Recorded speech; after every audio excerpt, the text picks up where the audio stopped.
Pasensya na po, hindi ako nakapagpaalam agad. Baka po pwedeng dumito muna ang itay.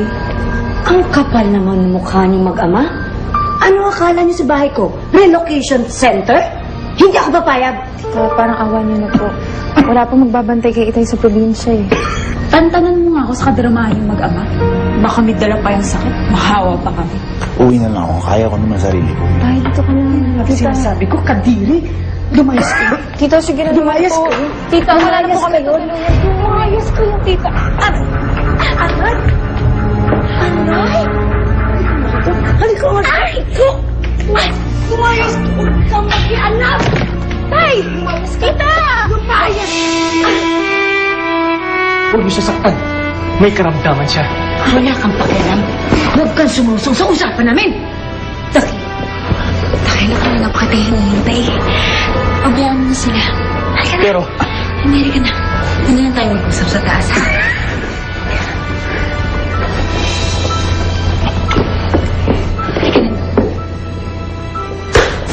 Lalayas ka o ipapupulis kita? Layas! Layas! Kadiri! Layas! Dali lang po.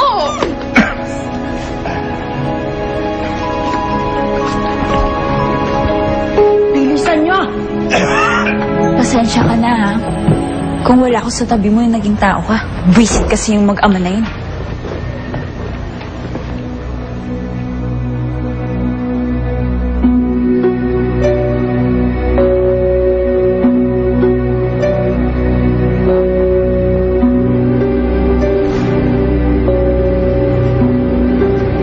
May problema ba?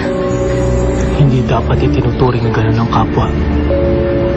Sa ating tribo, ang bawat isa ay may malasakit sa kapwa.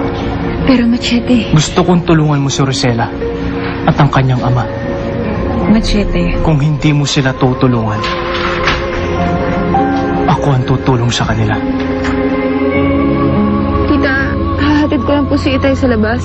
Siguraduhin mo lang, Rosella. Marami ka ng atraso sa akin at huwag mo nang dagdagan pa. Tita, hindi naman niyo po kayang bumiyahe mag-isa. Problema na niya yun. Matanda na yan eh. Pabayaan mo na lang ako. Mag-iingat na lang ako. Sige na. Sige na, dami pang drama eh. Kayo lang naman naiiyak. Ano ba? Alis na! Hindi siya aalis.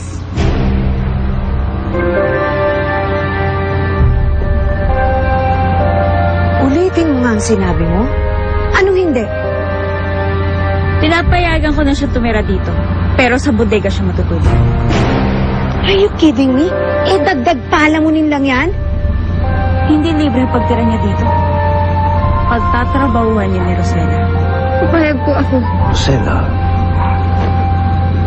Basta makasama ko lang ang tatay ko. Maraming salamat, Ma'am Marla. Huwag ka sa akin magpasalamat.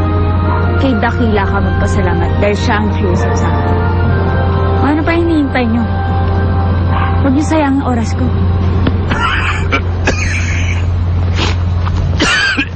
At kailan ka pa naging genie ni Machete para sundin ang lahat ng kahilingan niya, ha? Gusto ko lang matuwa sa akin si Machete. At ano naman ang kapalit ng katuwaan niya sa'yo? Init ang pagmamahal. Oh, kainit ka ng ulo. Tay, aayusin ko na lang to para komportable kayo. Tapos kukunin ko yung kudyon ko para meron kayong higaan.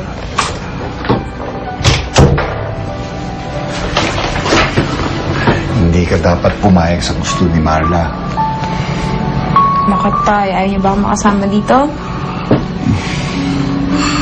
Nahigyan mo na naman sa pagkakataong pagmalupitan ka. Yan ang hindi ko gusto. Tay, kahit ano naman pagpapahirap gawin nila sa akin, kahit anong pananakit ang gusto nilang gawin sa akin, tatanggapin ko ng buong puso yun. Basta magkasama tayo. Ha? Basta hindi na tayo paghihiwalayin. Wala ba akong premyo? Premyo? Oo, premyo. Gantimpala. Yung kabayaran. Salamat, Marla. Ang pagtulong sa kapwa ay katangian ng ating tribo. Hindi sana mawala to sa iyong puso. Ay, kapatid ako. Ginagawa mo. Alam mo kasi kung bakit? Bakit? Ikaw na talaga, Rosella, ang may pinaka nakakapatid na hair sa Asia. Isipin mo, si Dax pa ang nag-effort on your behalf na ipaalam ka kay Ma'am Marla na dito muna kayo manatili ng iyong fatherhood. Diba? Oo nga eh. Alam mo, hindi ko akalaing gagawin niya yun para sa amin. Nakakatuwa. Talaga? Bakit? Wala, hindi ko alam. Kasi, kakaiba siya eh. Alam mo yun, matapang. Parang di siya papahuli ng buhay. Pero, yung kilos niya, parang bata. Yung pagka-inosente. Parang hindi niya alam kung ano mga ginagawa niya dito. Parang galing siya sa ibang mundo. No, napansin mo? Ha? Kaya nakakatuwa. Fresh mo siya? Hindi, ano ka ba? Hinahangaan ko lang yung ugali niya. Talaga. Ano pa ba ang iyong nais? Ikaw.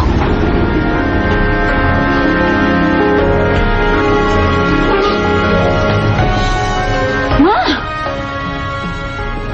Ano ka ba? Sana bigyan mo kami ng konting privacy ni Machete. At ano, ha? Magpapauto ka na naman sa statwang yan? Ano ka ba? Matalino ka naman. You're a talented woman. Bakit ka napapasunod ng taong kahoy na yan, ha? Mahal ko si Machete. Gagawin ko lahat para lang mapasaya siya. Speaking of Dax, andito pa ba siya sa house? Siguro, nandyan pa siya. Nakita ko sila pumasok ni Ma'am Marla kanina sa loob eh. Ay!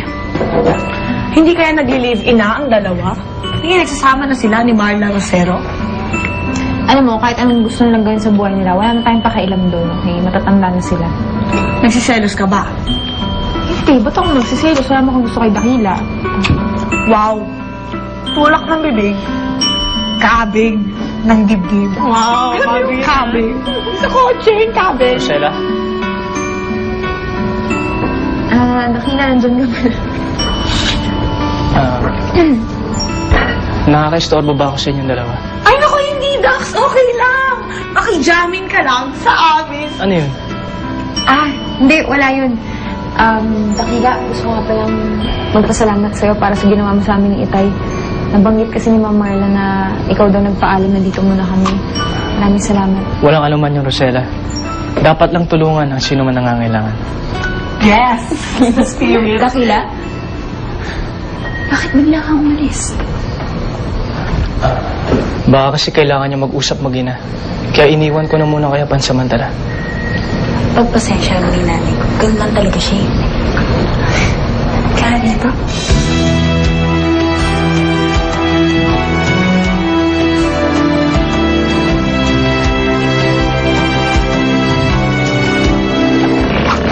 Hindi ako matatahimik hanggat hindi ko natutuklasan ang lihim ng pagkatao ko. Hello, Detective. Meron akong gustong ipaimbestiga sa'yo. Hindi pwedeng wala ang machete. It's the highlight of the exhibit. Ako na bahala kay Marla. Basta, we need the machete statue. Off limits dito. Bakit ka pumayag? Ang tataka ako sa linya ni Ma'am Divina. Malapit kang gumabi. Bakit? Anong meron sa gabi? Ladies and gentlemen, the creator of the machete statue, Marla Lucero.